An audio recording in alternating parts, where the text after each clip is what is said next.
At a family dinner, my parents told me my sister and her 2 kids would move in. When I protested, they snapped, "Family comes first, make space." My sister smirked, "Your room is bigger, so we're taking it." Furious, I refused. Then my parents dropped the bomb. They'd already thrown out my belongings. That night, a knock on the door changed everything. I was halfway through my steak when my mother dropped the bomb. "We've decided your sister and the kids will be moving in," she said, her voice casual, like she was just mentioning the weather.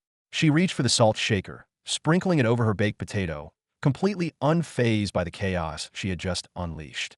Across the table, my sister, Monica, smirked, swirling her wine glass like she had been waiting for this moment. Her 2 kids, 7-year-old Dylan and 4-year-old Maya, were too busy smashing their forks into mashed potatoes to care about the storm brewing between the adults. I put my fork down, the steak suddenly tasting like rubber in my mouth. "Excuse me." Dad barely looked up from his plate. "They'll be staying here for a while. You'll need to make space." "Make space," I repeated, a sharp laugh escaping before I could stop it. "Where exactly?" Monica leaned forward, tapping her long nails against her wine glass. "Your room, obviously. It's the biggest." The smugness in her tone made my blood boil. "You're joking." Mom sighed like I was being difficult on purpose. "It just makes sense, Jacob. The kids need more room. You'll be fine on the couch." I stared at her, waiting for some kind of clarification, some indication that this was a ridiculous joke. "Nothing. You want me to give up my room?" I said slowly. "For Monica?" "For Monica and her children," Mom corrected, her voice firm. "They need a safe space right now." Monica took a long sip of wine before setting the glass down. "Oh, don't act so dramatic. You barely do anything in there anyway. It's not like you have a wife or kids to take care of. You work, you sleep, and you sit on your ass playing video games. You'll survive." That hit a nerve. I clenched my jaw, forcing myself to breathe through my nose. "I pay rent here," I reminded them. "I buy groceries. I help with the damn bills. You're asking me to give up my personal space while Monica," I shot her a glare, "who doesn't contribute anything, just waltzes in and takes over." "Jacob," Dad said, his tone warning. "That's your sister you're talking about." And I snapped. "She's a grown woman, Dad. Why can't she get her own place?" Monica sighed dramatically. "Oh, right, because my cheating husband left me with 2 kids, and I can't afford to live alone right now." "Thanks for the reminder." She reached for her wine again, muttering, "A hole." Mom folded her arms, her expression growing stern. "Monica needs us right now. We're her family. We help each other." I scoffed. "Funny. I don't remember getting any special treatment when I was struggling." Mom's eyes narrowed. "That's different." "Of course it is," I muttered under my breath. Dad let out a slow breath, like he was trying to keep himself calm. "You're being selfish, Jacob. You can't expect us to turn Monica and the kids away." "I'm not asking you to turn them away," I shot back. "I'm saying they don't get to take over my room while I get treated like an unwanted guest in my own damn house." Mom's face hardened. "You should be grateful we let you stay here at all." I flinched. That hit deeper than I wanted to admit. "Wow," I said after a moment, shaking my head. "That's how you see me? Like I'm some burden?" Dad rubbed his temple. "That's not what you meant." "Really?" "Because it sure as hell sounded like it." Monica smirked again. "Oh, come on, Jacob. Don't be so dramatic. It's just a room." I turned to her, my hands balling into fists under the table. "If it's just a room, then why don't you take the couch?" She let out an exaggerated laugh. "I have kids, genius. You expect me to have them sleep on the couch. I expect you to figure out your own life instead of dumping your problems onto everyone else." Monica's smirk vanished. "You're such an a-hole. And you're entitled," I snapped. Mom slammed her fork down. "Enough. That's it." The room fell silent. Her voice was icy when she spoke. "This is not up for debate. We already moved your things." My heart stopped. "What?" My voice came out hoarse. Dad wiped his mouth with a napkin, completely unfazed. "We had to make the transition easier for Monica and the kids." I could barely breathe. "You moved my stuff?" Mom waved a hand dismissively. "Most of it. We had to throw out a few things." My stomach dropped. "Throw out?" I echoed. Mom gave an exasperated sigh. "Jacob, some of that stuff was old junk. You should be thanking us for clearing up your clutter." I felt like I'd been punched in the gut. My books, my clothes, my furniture, my life. Monica had the audacity to roll her eyes. "Jesus, Jacob, it's just stuff. Get over it." Something inside me snapped. I pushed my chair back so hard it scraped against the floor. "No," Mom's eyes darkened. "Excuse me." "No," I repeated, voice shaking with fury. "You don't get to make this decision for me. This is my home too. And if you think I'm just going to accept this bullcrap, you're insane." Dad's expression hardened. "You need to show some respect." "Respect?" I laughed bitterly. "You just erased my entire existence from this house, and you want me to be grateful." Mom stood, her hands on the table. "You're acting out, Jacob. And frankly, we're tired of it." I clenched my fists. "You're tired of me?" She didn't answer. I let out a sharp breath. Got it. I turned and grabbed my jacket. Mom crossed her arms. Where are you going? Away from this. I muttered, storming out of the house before I did something I'd regret. I drove aimlessly for hours, fury thrumming in my veins. Every time I thought about Monica's smug face or Mom's dismissive tone, my grip tightened on the steering wheel. By the time I returned, it was past midnight. The house was dark except for the porch light. As I stepped onto the front stoop, a knock on the door startled me. Frowning, I turned and froze. A man stood there, tall and broad-shouldered, his face partially shadowed under the dim light. His suit was slightly wrinkled, his tie loosened, but his presence was imposing. Jacob Carter? His voice was deep, authoritative. I hesitated. Yeah, who's asking? He reached into his coat and pulled out a leather badge holder. Detective Alvarez, Chicago PD. We need to talk. I stared at the badge in the man's hand, my brain struggling to catch up. Chicago PD? My voice came out hoarse, my earlier rage still simmering under my skin. What the hell is this about? Detective Alvarez's dark eyes stayed locked onto mine, unreadable. Mind if we talk inside? I glanced at the house, at the dim glow of the living room light filtering through the curtains. My parents were probably asleep by now. Monica too. And if I was lucky, the kids weren't awake either, because the last thing I needed was my nephew and niece eavesdropping on what I had a feeling was not a friendly visit. I crossed my arms. How about you just tell me what this is about right here? Alvarez let out a slow breath, clearly not thrilled about standing on the porch in the middle of the night. But he didn't press the issue. There was an incident earlier this evening, he said. A man was attacked outside a bar on the south side. He's in critical condition. I blinked. Okay, and Alvarez tilted his head slightly. Witnesses say you were there. A cold sensation crawled down my spine. I let out a sharp laugh, more out of disbelief than anything. What? No, you got the wrong guy. I wasn't anywhere near the south side tonight. His expression didn't change. Are you sure about that? I'm sure, I said firmly. I spent my night driving around because my family decided to throw my life in the trash. You can check whatever cameras you need to check. I wasn't at any bar. Alvarez studied me for a moment. Where were you driving? I exhaled sharply, running a hand through my hair. I don't know. Around. No destination. Just trying to cool off. Anyone with you? I shook my head. No. His gaze lingered for a beat longer before he nodded. All right. He reached into his pocket and pulled out a small notepad, tearing off a piece of paper. If you remember anything about where you were, or if you think of something that could help, call me. I took the paper without looking at it, my mind still racing. Wait, I said as he turned to leave. Who was attacked? Alvarez paused, then met my eyes. A guy named Brandon Reese. Something in my chest tightened. I knew that name. Brandon Reese. Monica's ex-husband. I shut the door quietly behind me, my head spinning. I could still hear the faint hum of Alvarez's car engine as he pulled away from the house, but it barely registered. Brandon.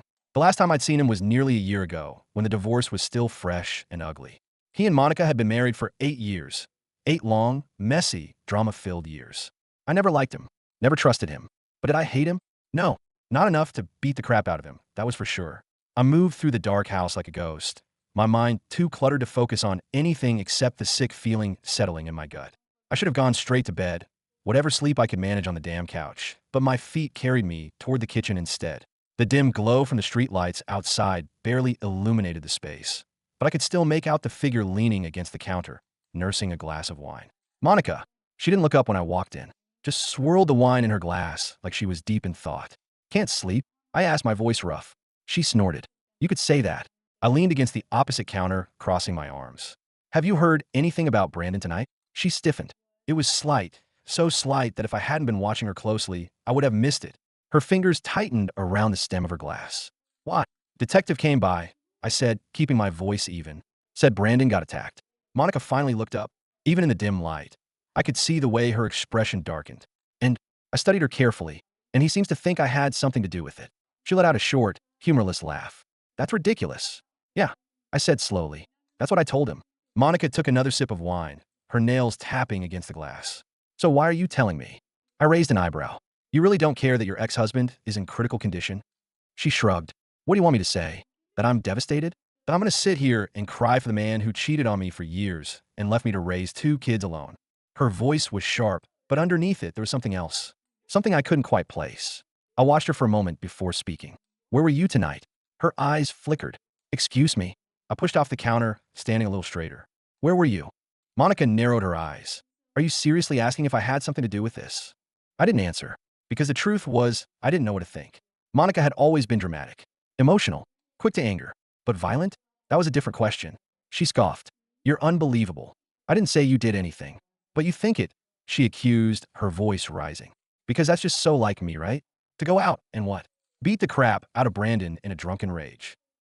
I stared at her, and then, so quietly I almost didn't hear it, she exhaled. A long, shaky breath. Not the kind of breath you take when you're angry. The kind you take when you're guilty. My stomach turned. Monica! My voice was softer now, cautious. What did you do? Her jaw tightened. I didn't do anything. Monica! She gritted her teeth, looking away. You wouldn't understand. I stepped closer, my pulse hammering. Try me. For a moment, I thought she wasn't going to say anything. That she was going to push past me and storm off like she always did when things got too real.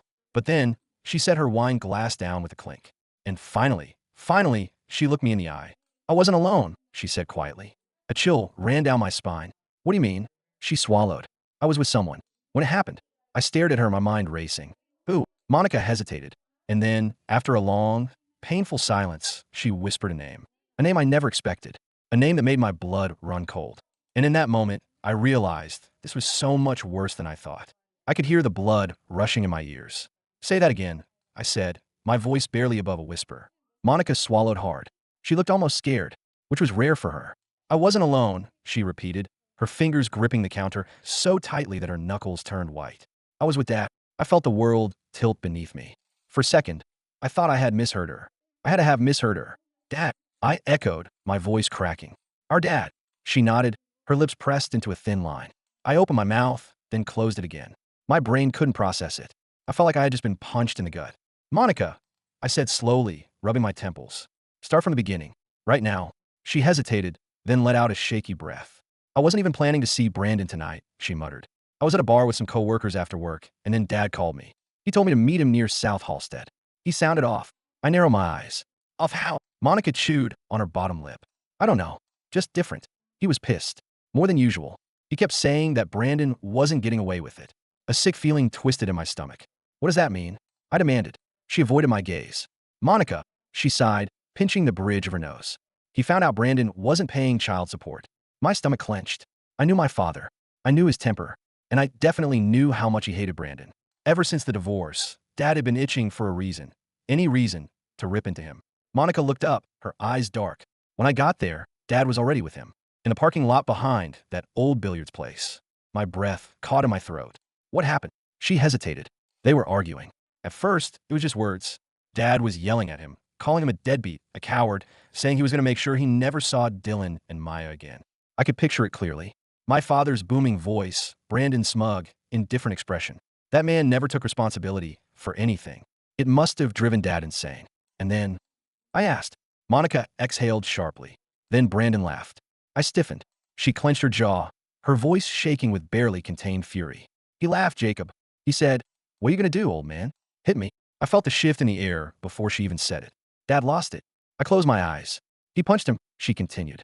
And not just once. He kept hitting him, over and over. I could see it playing out in my head. My father, always so controlled, so disciplined, snapping. His fists colliding with Brandon's face, his rage years in the making. He wasn't stopping, Monica whispered. I tried to pull him off, but he shoved me away. Jesus Christ. I swallowed the lump in my throat. And then what? Monica's eyes flickered toward me, something dark behind them. Brandon went down. He wasn't moving. Dad just stood there, breathing hard, his fists covered in blood. A shiver ran through me. What did you do? I asked. She hesitated again. I grabbed him, told her we had to get out of there. He was in shock, Jacob, like he couldn't believe what he had done. We got in the car and left before anyone saw us. My stomach churned. Monica, I said carefully, did he call 911? She shook her head. I sucked in a breath. So he just left Brandon there, bleeding out in a parking lot. What else were we supposed to do? She snapped, her voice cracking. If we called the cops, Dad would be arrested on the spot. And for what? For doing what Brandon deserved. I stared at her, my pulse hammering. Monica, someone else to call the cops. That detective said Brandon's in critical condition. She flinched. A horrible thought crawled into my brain, sinking its claws in deep. What if he dies? I asked, my voice barely above a whisper. Monica's face paled. For a long moment, she didn't say anything. Then she turned away, gripping the edge of the counter so hard that I thought she might snap it in half. We can't let that happen, she murmured. I exhaled sharply, running a hand through my hair. Jesus Christ, Monica, this isn't something we can control. It's already happened. She whipped around, her eyes wild. No, you don't get it. If Brandon dies, Dad isn't looking at some assault charge. He's looking at murder. The words sat between us, heavy and suffocating. I swallowed hard. Where is he now? Monica pressed her lips together. In his room. I turned on my heel, marching toward the hallway. Jacob, wait, but I was already storming down the hall. When I reached my parents' bedroom door, I didn't bother knocking. I shoved it open, making it slam against the wall. Dad was sitting on the edge of the bed, still in his clothes from earlier. His hands were folded together, his posture rigid, but his face looked haunted. His knuckles were raw and bruised. When he looked up at me, there was no anger, no defiance, just exhaustion. Jacob, he murmured. I stepped inside, shutting the door behind me. Tell me everything. Dad sighed, rubbing his temples. I already know why you're here. Yeah. I folded my arms. Then why the hell didn't you tell me what you did? He let out a slow breath. Because I didn't want you involved. I scoffed. Too late. A long silence stretched between us. Finally, he looked up, his dark eyes filled with something I couldn't quite place. Regret. Fear. Acceptance. I lost control, he admitted, his voice quieter than I'd ever heard it. I shouldn't have. But when he laughed in my face, when he acted like he could just walk away from the damage he caused, his jaw clenched. Something in me snapped. I exhaled, shaking my head. Dad, if he dies, I know. He closed his eyes, shoulders sagging. I know, he repeated. The weight of everything hit me all at once. Dad could go to prison. If Brandon died, this wasn't just a family mess. It was a crime. And worse, there was no undoing it. No way to take it back. I ran a hand over my face, my mind racing. There were only two options now. Tell the truth, or keep our mouths shut and pray that Brandon survived. And I had no idea which was worse. My chest felt tight. The air in the room was suffocating, thick with something I didn't want to name. Guilt? Fear? The crushing weight of reality pressing down on all of us? Dad sat on the edge of his bed, his shoulders hunched like the world had finally broken him. Monica stood behind me in the doorway, arms crossed, chewing anxiously on her bottom lip. None of us spoke for a long moment. I broke the silence first. We have to do something. My voice came out hoarse. We can't just sit here and hope this goes away. Dad let out a bitter laugh, shaking his head. And what exactly do you suggest, Jacob? Walk into a police station and say, hey, my name's Henry Carter, and I might have beaten a man to death? Monica winced. I clenched my jaw. So what? We just pretend like nothing happened. Pretty much, she muttered. I turned on her. You really think it's gonna work? A detective showed up at our house tonight. They're already looking into this. If Brandon wakes up and tells them what happened, she interrupted. I still went. That single word, if, hung in the air between us. Monica swallowed, her voice quieter now. We don't know if he'll wake up. Dad exhaled sharply, rubbing his face with both hands. Jesus. My stomach churned. This wasn't just a bad situation anymore. It was spiraling into something darker. I stepped closer to Dad. Tell me the truth, I said, keeping my voice steady. When you left him there, was he still breathing? Dad didn't answer right away. His gaze dropped to his bruised knuckles. For the first time in my life, he looked small. Finally, he nodded. He was breathing. A rush of air escaped me. That meant there was still time. That meant I should have never lost control, Dad muttered, shaking his head. Doesn't matter what kind of man Brandon is. I should have walked away. Monica snorted. He deserved it. Dad's head snapped up. No one deserves to be left bleeding in a parking lot. Monica. His voice was firm, his guilt clear in his expression. No matter what he did. She scoffed but didn't argue. I ran a hand through my hair, trying to think. Okay, I said, exhaling slowly. We need a plan. Dad let out a weary laugh. A plan? Yes, a plan, I said firmly. Because right now, a detective is out there connecting dots. And the moment Brandon wakes up, if he tells them it was you, they're coming straight here. Monica hugged herself, shifting uncomfortably. Maybe we should just wait. See what happens. I frowned. You mean, hope Brandon wakes up with amnesia? She sighed. No. I mean, what if he doesn't press charges? What if he's too embarrassed to admit an old man kicked his ass? I gave her a long look. That's a big gamble, Monica.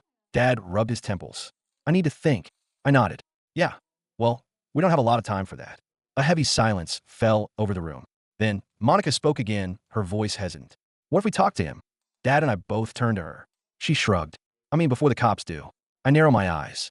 Are you suggesting we just show up at the hospital? She hesitated, then nodded. If we get to him first, maybe we can convince him not to involve the police. I stared at her like she had lost her damn mind. That is the worst idea I've ever heard, I said. But Dad didn't immediately reject it. He rubbed his chin, considering it. It's risky, he murmured, but maybe not impossible. Monica perked up. See? At least Dad's thinking logically. I threw my hands up. Logical. You want to sneak into a hospital to talk to a guy Dad nearly killed? Monica gave me a flat look. Do you have a better idea? I opened my mouth. Closed it. Because if I was being honest, I didn't. Dad sighed. This is a mistake. Maybe, Monica admitted. But it's better than doing nothing. I gritted my teeth. How do you even plan to pull this off? She chewed on her lip. We find out which hospital he's in. Go in separately, not together. Don't do anything that looks suspicious. Just talk to him. Right? I said dryly. Because that won't raise any red flags at all. She ignored me. It's the only shot we have at controlling the damage before it's too late. Dad stared at his hands for a long moment. Then, finally, he nodded. All right, he murmured. We'll try. I sighed, feeling dread curl in my stomach. This was a disaster waiting to happen.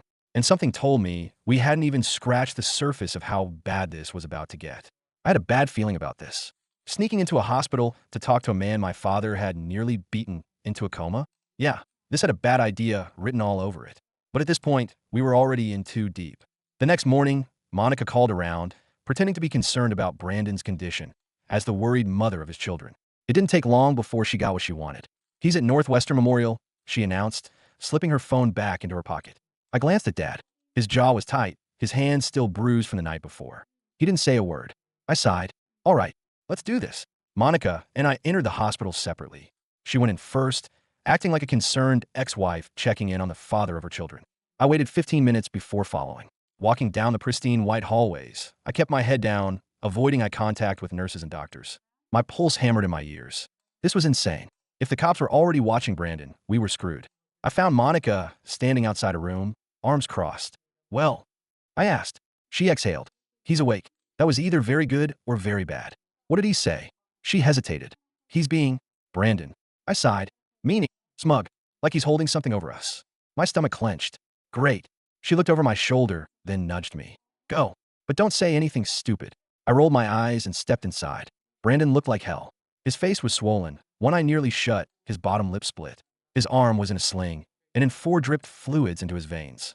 But despite it all, the bastard still smirked when he saw me. Well, he rasped. If it isn't Jacob Carter. I pulled up a chair and Saturday Brandon. He chuckled, then winced. Damn, your old man really did a number on me. I didn't respond. I just studied him, trying to figure out what game he was playing. He tilted his head. What, no apology? I narrowed my eyes. Are you expecting one? He smirked again. Nah, I know how your family is. You all think you're so much better than me. I exhaled sharply. Why am I here, Brandon? His eyes glinted with something dangerous. I could ruin your father's life, he said. One statement to the police, and he's in cuffs before he even has time to pack a bag. My hands curled into fists. He was enjoying this. But, he continued, drawing out the word, maybe we can work something out. I already knew where this was going. What do you want? I asked. Brandon's smirk widened. Money, for starters. A nice little pain and suffering fee. Say 50 grand. I laughed. You're insane. He shrugged. Maybe, but I also have leverage. He gestured to his battered face. Your dad did this, and the police are already sniffing around. My jaw tightened. Brandon leaned forward slightly. So, here's how it's gonna go. You and your family give me the money. And in return, I don't press charges. I stared at him. You're blackmailing us. His grin widened. Damn right I am. I sat back, exhaling slowly. And if we say no, he raised an eyebrow. Then your dad goes to prison. Simple as that. I clenched my jaw. Every instinct told me to punch the smirk off his face, but that would only make things worse. I needed to think. I needed a way to win. Brandon had always been a greedy bastard, and greed made people stupid. I walked out of that hospital room with a plan. We weren't going to pay Brandon a dime. We were going to bury him. The first thing I did was call an old friend, Nick Marino, a lawyer I knew from college. He wasn't the best in the city, but he was damn good at finding loopholes. You're saying this guy is blackmailing your dad? Nick asked when I met him for coffee. Yep, I said, and I want to turn it around on him. Nick grinned. Now, that's my kind of case. With Nick's help, we set a trap. Step 1. Get Brandon to admit his blackmail on tape. Monica met with him later that night, pretending to agree to his demands. She wore a wire, provided by Nick. Brandon, the arrogant idiot that he was, laid everything out for her. I'm giving you a chance, Monica, he said smugly. 50 grand and I walk away. Otherwise, your dad's spending the next decade in a cell. Step 2. Find leverage against him. Nick did some digging and found out Brandon wasn't exactly squeaky clean. Turns out, he had been committing tax fraud for years. Shell companies, fake deductions, the works. Step 3. Make him sweat. The next morning, Dad and I walked into Brandon's hospital room, uninvited. He frowned. What the hell is this? Dad sat down calmly. We're here to talk business. Brandon's eyes narrowed. You bring my money? I smirked. No, but we did bring this. I pulled out my phone and pressed play. His own voice filled the room. 50 grand and I walk away. Otherwise, your dad's spending the next decade in a cell. Brandon paled. His smirk vanished. I leaned in. That's called extortion, Brandon. It's illegal. He swallowed hard. You can't prove. Dad cut him off. We can, and we will. Then I pulled out a second file. Also, Nick found something interesting in your financial records. I tossed the documents onto his lap. Brandon's face went even paler. Where did you? Doesn't matter, I said. What matters is we now have two options. I held up a finger. One, you tell the cops what happened, and we hand over all of this evidence. You go after us. We will go after you harder. I held up a second finger. Two, you shut the hell up, drop everything, and disappear from our lives forever. Brandon's mouth opened, then closed. He knew he was screwed. After a long, tense silence, he finally exhaled. Fine, he muttered. You win. Brandon didn't press charges. The detective came by one last time, but with no statement from Brandon, the case fizzled out. A week later, Monica got a message from her lawyer. Brandon had signed away all parental rights to Dylan and Maya. He was officially out of their lives. As for us, Dad was quiet for a long time after that. I think the whole ordeal changed something in him. And me? I moved out, found my own place, finally started my own life, without Monica taking my room, without my parents treating me like a child. And the best part? Brandon Reese got exactly what he deserved. No blood, no cruelty, just revenge. And damn, it felt good.